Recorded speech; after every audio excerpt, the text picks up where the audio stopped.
उत्साही personal energy channel में आप सभी का बहुत बहुत स्वागत है। आज एक बहुत ही महत्वपूर्ण प्रश्न को लेकर उस पर चर्चा करने का प्रयास कर रहे हैं। परमात्मा के विषय में जानकारी प्राप्त कर रहे प्रत्येक जिज्ञासु के मन में कौतूहलवश भी स्वाभाविक रूप से एक प्रश्न उत्पन्न होता है कि इस सर्वशक्तिमान अर्थात परमात्मा में तथा साधारण से जीवात्मा में आपस में कैसा संबंध है। आज इस वीडियो में इसी प्रश्न को समझने का प्रयास करते हैं।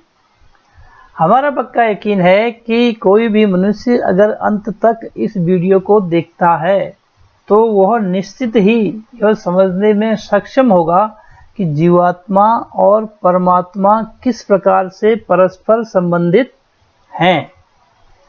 इस वीडियो में उपनिषदों और श्रीमद् भगवद गीता में वर्णित महापुरुषों की अमूल्य वाणियों को ही लिया गया है।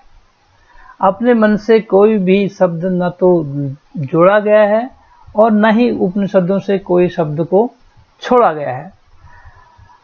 पूरे वीडियो देखकर अंत तक जैसा भी लगे उसी प्रकार से कमेंट्स करके जरूर बताइएगा। आध्यात्मिक विषयों पर वीडियो देखने के लिए चैनल को सब्सक्राइब अगर आपने नहीं किया है तो सब्सक्राइब करना मत भूलिएगा, जिससे कि और अधिक से अधिक विषयों पर वीडियो बनाने के लिए हमारा मोटिवेशन हो सके।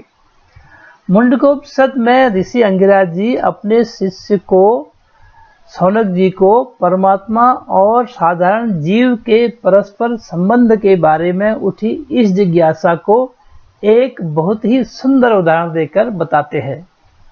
दो सुंदर पक्षी जो कि परस्पर संबंधित हैं, एक ही तरह के नाम वाले हैं, एक वृक्ष पर बैठे हैं। दोनों में से एक पक्षी वृक्ष में लगे तरह तरह के स्वाद वाले फलों को खा रहा है और दूसरा पक्षी न खाता हुआ केवल उसको देख रहा है।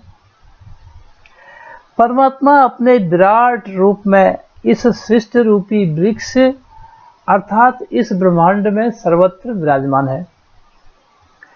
इसी प्रकार जीवात्मा अपने भौतिक शरीर को धारण करके इस सृष्टि में विचरण कर रहा है।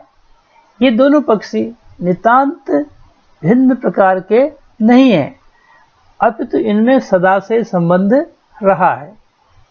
श्रीमद् भगवद गीता में श्री कृष्ण जी द्वारा इसी भाव को प्रकट किया गया है। ममेवांशो जीवलोके जीवभूतः सनातनः, अर्थात इस लोक में जीवात्मा मेरा ही सनातन अंश है। अपने वास्तविक रूप में जीवात्मा भी परमात्मा की तरह ही निराकार है। जैसे परमात्मा निराकार रूप में संपूर्ण ब्रह्मांड को व्याप्त किए हुए है, उसी प्रकार जीवात्मा भौतिक शरीर को व्याप्त किए रहता है, क्योंकि दोनों ही अपनी अपनी जगह ब्रह्मांड और पिंड को पूर्ण कर रहे हैं। ऋषि अंगिराज जी ने स्पष्ट शब्दों में आगे बताया है कि वृक्ष पर बैठे दोनों पक्षियों में से एक वृक्ष के तरह तरह के स्वाद वाले फलों को खा रहा है और खाने में इतना मग्न है कि उसकी दृष्टि पास बैठे दूसरे पक्षी की तरफ जाती ही नहीं है और दूसरा पक्षी केवल यह सब कुछ देख रहा है। फल को खाकर तरह तरह के स्वाद लेने वाला पक्षी वास्तव में जीवात्मा है, जो सृष्टि में विचरण करते हुए तरह तरह के विषयों का भोग करता है और विषयों के भोग में इतना मग्न होता है और यह विचार ही नहीं करता कि इन विषयों को, इस सृष्टि को बनाने वाला भी कोई है, जो सृष्टि न रहने पर भी रहेगा, जो सदा साथ रहेगा, जो वास्तविक सखा है, मित्र है। इस तरह विषय भोग करता हुआ जीवात्मा सुख दुख के रूप में मीठे कड़वे स्वाद भी प्राप्त करता है। कभी सुखी होता है, कभी दुखी हो रहा है। जो खा नहीं रहा है वो केवल देख रहा है, वही परमात्मा है। इस प्रकार जहाँ एक विषयों का भोक्ता है, वहीं दूसरा अर्थात परमात्मा केवल सृष्टा है तथा अपने आप में पूर्ण और आनंदमय है। यह स्वयं सृष्टि का करता है और इससे ऊपर है। इसकी रचना करके इसमें होने वाली क्रियाओं को देख रहा है और इस प्रकार हर क्रिया का यही साक्षी है। कौन क्या कर रहा है, कब कर रहा है, सब देख रहा है।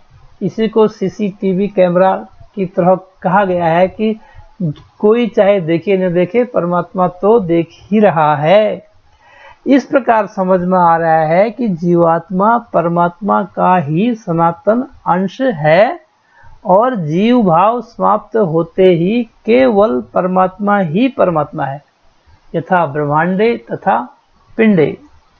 अगले वीडियो में उपनिषदों में वर्णित और अधिक महत्वपूर्ण जानकारी को समझने का प्रयास करेंगे। अगर आपको ये वीडियो अच्छा लगा है तो वीडियो को लाइक, शेयर और दिल से सब्सक्राइब कीजिएगा।